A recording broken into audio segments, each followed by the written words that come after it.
This is a young lady that's had this lesion for many years now, and I thought pretty certainly this was an osteoma. In fact, she came for a possible osteoma removal, but actually, obviously, as you see, it's not an osteoma.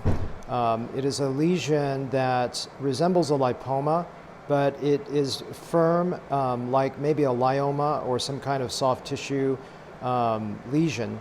And the reason I got confused was it was very firm and almost fixed to the underlying bone structure, but it actually is a soft tissue lesion. I access it through an incision at the hairline.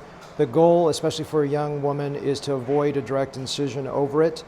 Fortunately, this was in the subgaleal plane, so the dissection is subgaleal, which is pretty bloodless, even plane that I can access to get access to an osteoma, and I was able to see this. Now, a lipoma, as you would imagine, most likely is in the subcutaneous plane, in which case you probably would have to incise it directly over it. Part of the reason you would incise a lipoma, oh, I just knocked it over here. Don't worry about that. Over the incision is that the lipoma would leave a subcutaneous void.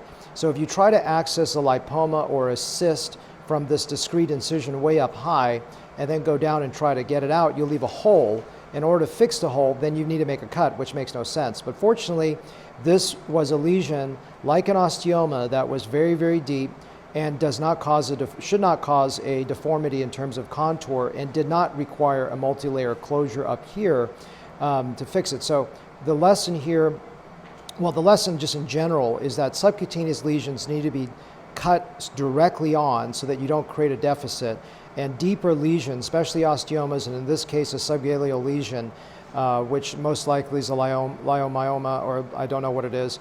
We'll find out what it is. It looks benign, it's been there for a long time, and that needed to be accessed as discreetly as possible. The one thing is that, two things. One is that the incision length is not an issue.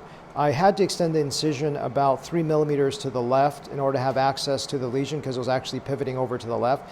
And the incision, this is actually sort of counterintuitive, because you would think that a very, very, very short incision would be better.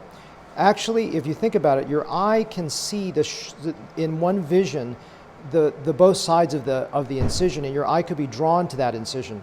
But a longer incision, I'm not talking about a really crazy long incision, but a longer incision actually sometimes is harder to see because your eye doesn't see in one sweep the both ends. They're far enough apart that your brain doesn't see it.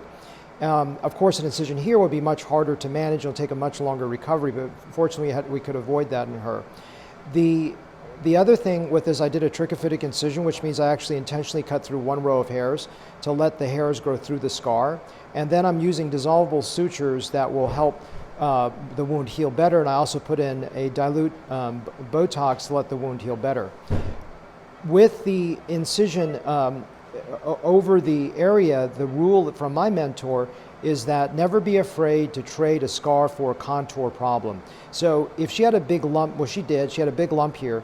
If it were a lipoma, absolutely go through it, because that scar, if done well, over time will heal well. Fortunately, again, we didn't need to do that because it's a much longer recovery. But if it is a lipoma, do not try to make this kind of incision. So hopefully this little unusual case was helpful for you to understand sort of what I did.